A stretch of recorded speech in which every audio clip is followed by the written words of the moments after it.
नमस्कार दोस्तों, स्वागत है आपका आज के मुख्य समाचार में, जिसमें सबसे पहली और बड़ी खबर में आपको बताएंगे कि सीएम ममता पर भाजपा का बड़ा आरोप, चुनाव आयोग को अपने इशारे पर चला रहे हैं अमित शाह। इसी के साथ दूसरी बड़ी खबर में जिक्र होगा कि राकेश टिकैत का बड़ा बयान, गुजरात भी जाएंगे, 17 अप्रैल को उपचुनाव का हुआ है ऐलान। और तीसरी बड़ी खबर में जिक्र होगा कि अखिलेश यादव का दावा, भाजपा में अब उभरने लगे असंतोष और विरोध के स्वर। दोस्तों, हर एक खबर की गहराई में आपको ले जाएंगे, लेकिन उससे पहले अगर आप भी देश के किसानों के साथ खड़े हैं तो आप अभी इस वीडियो को लाइक कीजिए और इस लाल बटन को दबा के चैनल को फ्री में सब्सक्राइब करके घंटी बजाकर कमेंट में लिखिए जय हिंद। दोस्तों, रुक करते हैं तमाम बड़ी खबरों की तरफ। सीएम ममता का बीजेपी पर बड़ा आरोप, चुनाव आयोग को अपने इशारे पर चला रहे हैं अमित शाह। जी हां दोस्तों, पश्चिम बंगाल की मुख्यमंत्री ममता बनर्जी ने केंद्रीय गृह मंत्री अमित शाह पर विधानसभा चुनाव से पहले तृणमूल कांग्रेस के नेताओं को परेशान करने की साजिश रचने का आरोप लगाया और आश्चर्य जताया कि कहीं चुनाव आयोग उनके इशारे पर तो काम नहीं कर रहा है। उन्होंने दावा किया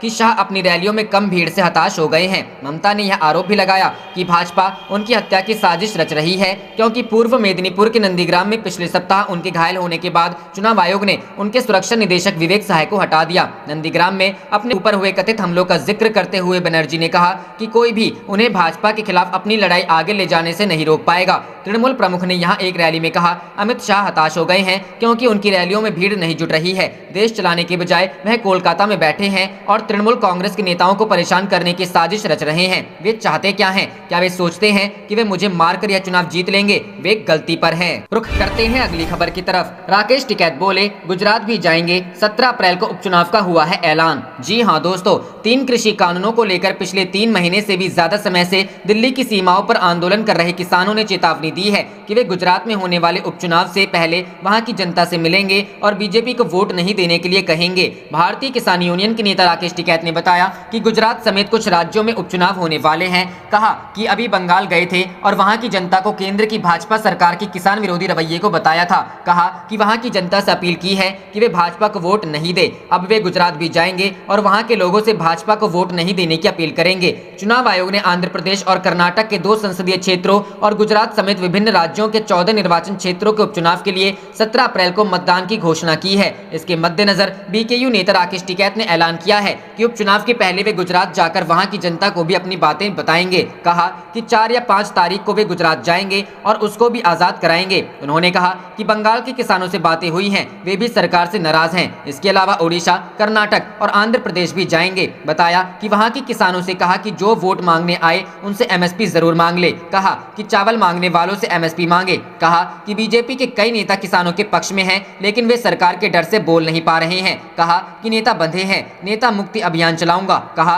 कि वे भाजपा समेत दूसरी पार्टियों के उन नेताओं को एकजुट करेंगे जो किसानों के समर्थन में हैं, लेकिन अपनी बात खुलकर बोल नहीं पा रहे हैं। ऐसे लोगों को एक मंच पर लाएंगे। उन्होंने कहा कि भाजपा भावनाओं पर खेलने वाली पार्टी है, ये किसानों की विरोधी है। कहा कि जो भी किसान विरोधी सरकार आएगी वह सत्ता से हटा दी जाएगी। कहा गाजीपुर की तर्ज पर नोएडा बॉर्डर भी 26 मार्च से बंद किया जाएगा। कहा कि यहाँ भी स्थानीय लोगों के साथ अन्याय हो रहा। रुख करते हैं अगली खबर की तरफ। अखिलेश का दावा, भाजपा में अब उभरने लगे असंतोष और विरोध के स्वर। जी हां दोस्तों, समाजवादी पार्टी के अध्यक्ष और उत्तर प्रदेश के पूर्व मुख्यमंत्री अखिलेश यादव ने मंगलवार को भारतीय जनता पार्टी की सरकार पर तमाम आरोप लगाते हुए कहा कि भाजपा सच को छुपाने और झूठ फैलाने की चाहे जितनी कोशिश कर ले, उसमें तनिक भी सफलता मिलने वाली नहीं है, क्योंकि खुद उसके घर में ही अब असंतोष और विरोध के स्वर उभरने लगे हैं। सपा मुख्यालय से मंगलवार को जारी बयान में अखिलेश यादव ने दावा किया, जब प्रदेश कार्य समिति के मंच से भाजपा नेता आगामी विधानसभा चुनावों में अपनी जीत के दावे कर रहे थे, तभी तमाम पदाधिकारी एवं नेता भाजपा राज में बढ़ रहे कुशासन के खिलाफ अपनी आवाज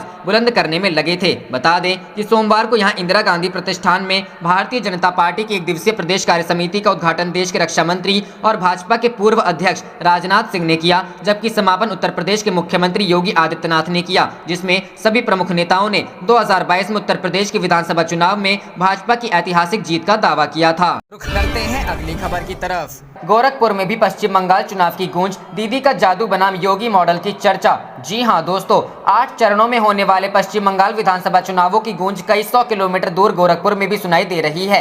यहां पर रहने वाले बंगाली समाज के ड्राइंग रूम में चुनाव की चर्चा जोरों पर है। दीदी के जादू और योगी के विकास मॉडल पर भी चर्चा हो रही है। दरअसल वर्षों से गोरखपुर में आकर बसे बंगाली आज भी खुद को बंगाल से जोड़े हुए हैं, लिहाजा पश्चिम बंगाल चुनाव पर भी जिनकी नजर है। उतना ही नहीं, बंगाल से काम करने आए लोग मतदान के लिए अपने गाँव जाने की भी तैयारी कर रहे हैं। वैसे तो बंगालियों के बीच शतरंज और कैरम बोर्ड का खेल का प्रचलन खूब है और इन दोनों खेलों में हर कोई रानी को हासिल करना चाहता है और उसके लिए वो अपनी चाल चलता है। पश्चिम बंगाल के चुनाव में राजनीतिक पार्टियां सत्ता की चाबी पाने के लिए गोटियां बिछा चुकी हैं। बीजेपी और टीएमसी के तर्कस से हर दिन नए नए तीर निकाले जा रहे हैं। इन दांव पेचों के बीच वहां से सैकड़ों किलोमीटर दूर गोरखपुर में रहने वाले बंगाली समाज के लोगों की भी नजर चुनाव पर है। कुछ लोग दावा कर रहे हैं कि बंगाल में दीदी के जादू पर योगी का विकास मॉडल भारी पड़ सकता है। रुख करते हैं अगली खबर की तरफ। बुलंदशहर नए कृषि कानून का लाभ समझाने पहुंचे बीजेपी विधायक का किसानों ने किया विरोध, लगाए गो बैक बीजेपी के नारे। जी हां दोस्तों, केंद्र की नरेंद्र मोदी सरकार द्वारा बनाए गए तीनों कृषि कानूनों के खिलाफ किसान दिल्ली बॉर्डर पर पिछले काफी समय से डटे हुए हैं और आंदोलन कर रहे हैं, तो वहीं इन कानूनों के खिलाफ किसान महापंचायतें भी हो रही हैं। इतना ही नहीं, भाजपा विधायकों को भी किसानों के विरोध का सामना करना पड़ रहा है। ताजा मामला उत्तर प्रदेश के बुलंदशहर जिले का है। यहाँ खुर्जा विधानसभा सीट से भाजपा विधायक विजेंद्र सिंह नए कृषि कानून का लाभ बताने मुबारकपुर गांव में थे, जहां उन्हें किसानों के विरोध जिसका वीडियो सोशल मीडिया पर वायरल हो रहा है। दरअसल खुर्जा विधानसभा क्षेत्र के मुबारकपुर गांव में रविवार को भाजपा द्वारा योजनाओं की जानकारी के लिए बैठक आयोजित की गई थी, जिसमें खुर्जा के विधायक विजेंद्र सिंह कार्यकर्ताओं के साथ पहुंचे थे। भाजपा विधायक के आने की जानकारी जैसे ही भारतीय किसान यूनियन के पदाधिकारियों और कार्यकर्ताओं को लगी तो वे भी मौके पर पहुंच गए। यहाँ उन्होंने बीजेपी के विरोध में नारेबाजी की, साथ ही मौके पर किसानों की भी भीड़ जुट गई। विधायक के सामने जमकर नारेबाजी, खरी कोटी सुनाई। किसानों को समझाने की विधायक ने की कोशिश। इस दौरान किसानों ने तीनों कृषि कानूनों को लेकर सरकार के खिलाफ भी नारेबाजी की, जिस पर भाजपा विधायक विजेंद्र सिंह ने किसानों को समझाने का प्रयास किया, लेकिन वह नहीं माने और नारेबाजी करते रहे। कृषि कानून को लेकर विधायक को काफी देर तक किसानों के विरोध का सामना करना पड़ा। हालांकि उसके बाद विधायक कार्यकर्ताओं के साथ वहां से वापस लौट आए, जिसका वीडियो सोशल मीडिया पर वायरल हो रहा है और लोग उस पर कई तरह के कमेंट भी कर रहे हैं।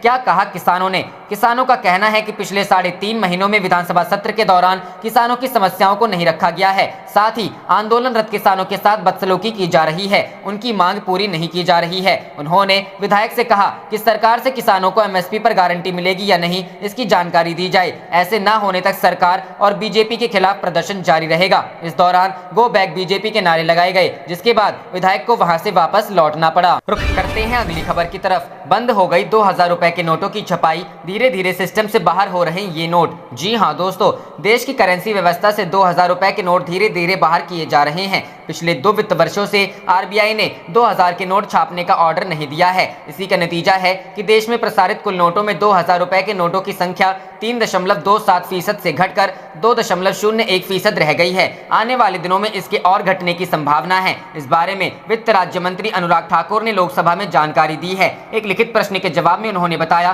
कि 30 मार्च 2018 में 2000 रुपए के 336.2 करोड़ नोट सर्कुलेशन में थे, जो 26 फरवरी 2021 में घटकर 249.9 करोड़ रह गए हैं। अगर मूल्य में देखें तो मार्च 2018 में कुल सर्कुलेशन में 37.26% हिस्सा 2000 के नोट का था, जो अब घटकर 17.78% रह गया है। ठाकुर ने बताया है कि किस मूल्य के कितने नोट छापे जाने हैं, इसका फैसला आरबीआई से विमर्श के बाद होता है। जहां तक 2000 रुपए के नोट का सवाल है, तो 2019-20 और 2020-21 में इसकी प्रिंटिंग नहीं करवाई गई है। इससे पहले आरबीआई भी बता चुका है कि किस तरह वह 2000 रुपए के नोटों का प्रसार लगातार घटाने की कोशिश में है। 2016-17 में 2000 रुपए के 354.3 करोड़ नोट छापे गए थे। 2017-18 में 11.5 करोड़ और इससे अगले वित्त वर्ष में सिर्फ 4.67 करोड़ नोट छापे गए थे। नवंबर 2016 में नोटबंदी के समय सरकार ने देश में प्रचलित पुराने 500 और 1000 रुपए के नोटों को बाहर कर दिया था और 500 और 2000 रुपए के नए नोट पेश किए थे। नोटबंदी का एक कारण सरकार ने यह बताया था